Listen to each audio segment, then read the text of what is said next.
আসসালামু আলাইকুম, কেমন আছেন সবাই?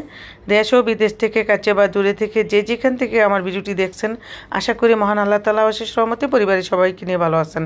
আলহামদুলিল্লাহ, আমি আপনাদের দোয়া আমার পরিবারের সবাইকে নিয়ে ভালো আছি। যারা এখনও জুম্পা রান্না করে সাবস্ক্রাইব করেনি, দয়া করে সাবস্ক্রাইব করে দিবেন। যারা অলরেডি সাবস্ক্রাইব করে দিয়েছেন, আপনাদেরকে অসংখ্য ধন্যবাদ। সাথে থাকবেন। আর আজকের রেসিপি হলো ফ্রাইড রাইস। তো কীভাবে আমি রান্না করবো সেটা আপনাদের সাথে শেয়ার করবো। এখানে প্যাকেটে পোলাওর চাল নিলাম। এখানে আমি হাফ কেজির একটু নিচে পোলাওর চাল নিচ্ছি। আর সেই চালটা আমি এখন ধুয়ে নিচ্ছি, একদম ভালো করে কষলে কষলে যেন ময়লা না থাকে।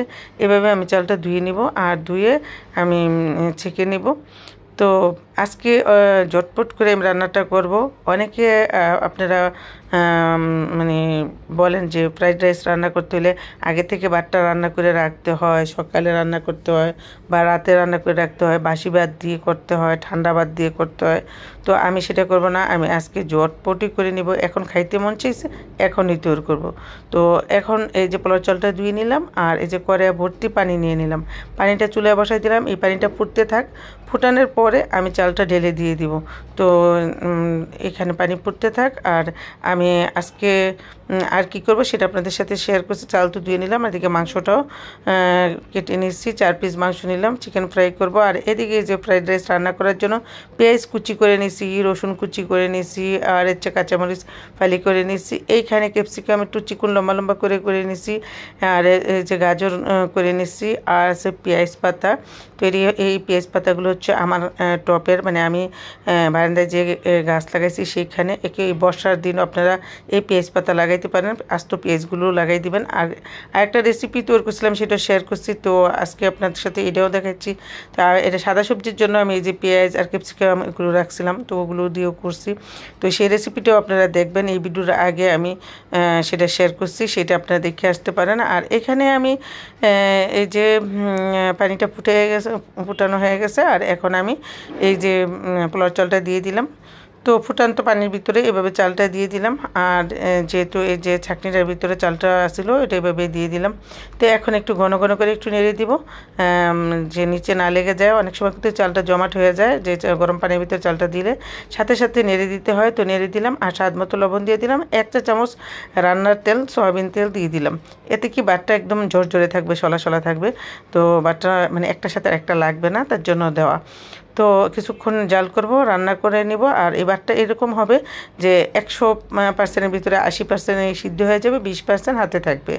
তো এই দেখেন রান্নাটা হয়ে গেছে, চুলাটা অফ করে দিছি। এখন ভাতটা ঢেলে দিব। আর ঢেলে ভাতটা একদম সেকে আমি মানে ফ্যানের নিচে দিয়ে দিব। তো এই যে ভাত ঢেলে নিচ্ছি, আর দেখেন এইরকম হয়েছে, অনেকগুলো হয়ে গেছে। তো আমার মনে হয় আমার এতগুলো ভাত লাগবে না, অর্ধেকটি হলে হয়ে যেত।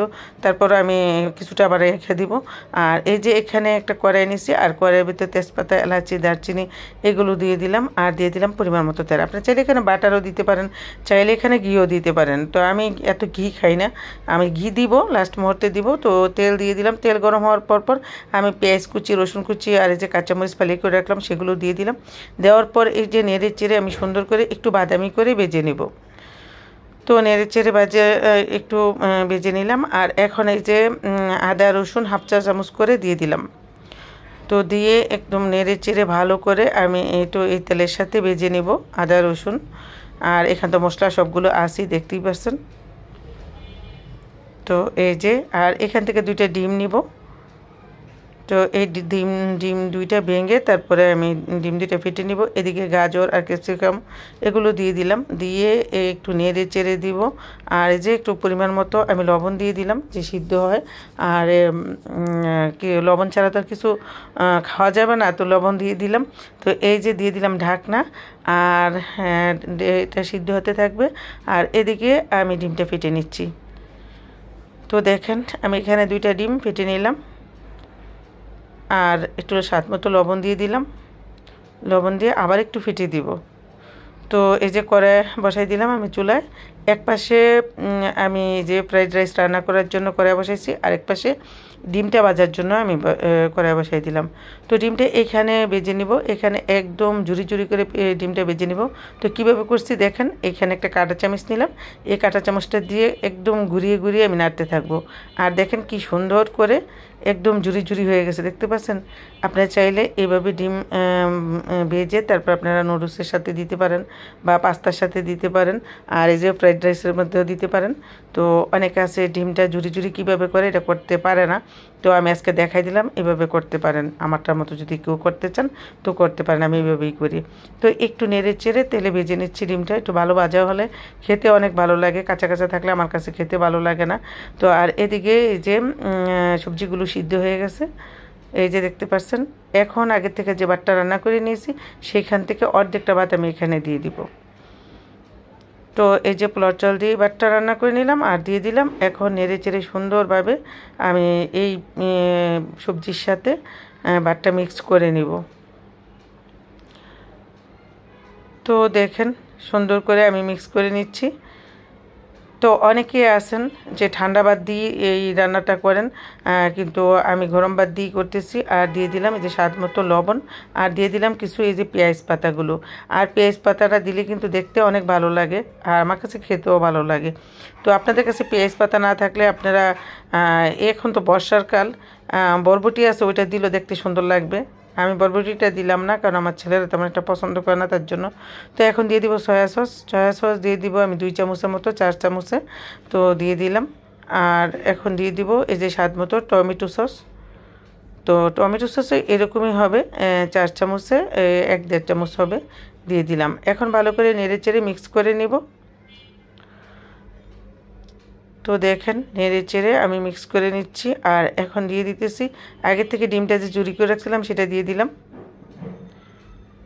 তো দিয়ে আবার ভালো করে সব কিছু একসাথে আমি মিক্স করে নিচ্ছি, কারণ সব একসাথে মিক্স করার পর আমি সুন্দর করে একটা ঢাকনা দিয়ে ঢেকে দিব।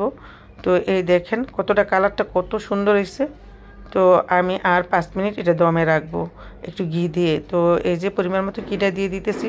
আপনারা চাইলে এখানে আমি 2 চামচ ঘি দিলাম, 4 চামচও দিতে পারেন। ঘি আপনারা যে যেরকম পরিমাণে খাবেন সেই পরিমাণেই দিবেন। ঘি বেশি দিলে তেলটা একটু কম দিবেন রান্না করার টাইমে। তো ঢাকনা দিয়ে ডেকে দিচ্ছি। এদিকে চিকেন ফ্রাইড আমি বসাই দিচ্ছি, সব মশলা দিয়ে ভালো করে মাখায়া 4 পিস চিকেন আমি ভেজে নিচ্ছি। আর এদিকে বারান্দায় চলে আসলাম, আমি এই যে পরিবেশন করব এই রেসিপিটা। তো সুন্দর করার জন্য আমি এখান থেকে আমি লেটুস পাতা কেটে নিব। আর দেখেন আমার বারান্দায় কত গাছ, আর এই গাছে একদম জঙ্গল হয়ে আছে। তো এখান থেকে আমি লেটুস পাতা কেটে নিব। তো লেটুস পাতা কেটে নিয়ে এসেছি আর ধুয়ে একদম সুন্দর করে পরিবেশন করার জন্য আমি প্লেটে নিয়ে নিলাম। আর এই দেখেন এখন আমি যে ফ্রাইড রাইসটা রান্না করলাম কতটা সুন্দর হয়েছে সেটা পরিবেশন করলাম। দেখেন একদম ঝরঝরে হয়েছে, কিন্তু মোবাইলে চার্জ ছিল না তার জন্য সুন্দর আমি ভিডিওটা দেখাইতে পাচ্ছি না, আলো নেই। তো দেখুন। আর এদিকে আমি একটা সাদা সবজি রান্না করছি। এই সবজির রেসিপিটাতে আমি বললাম আমি আমার চ্যানেলে দেওয়া আছে, আমি একসাথে রান্না করছি কিন্তু ভিডিও 2টা করছি যে আপনাদের সুবিধার জন্য দেখতে পারেন যার যেটা ভালো লাগে। আর এই আমার রেসিপি যদি ভালো লেগে থাকে সাবস্ক্রাইব করে আমার পাশে থাকবেন। আল্লাহ হাফেজ সবাইকে, সবাই ভালো থাকবেন আর সবসময় আমার পাশে থাকবেন। ঝুম্পা রান্নাঘরের পাশে থাকবেন।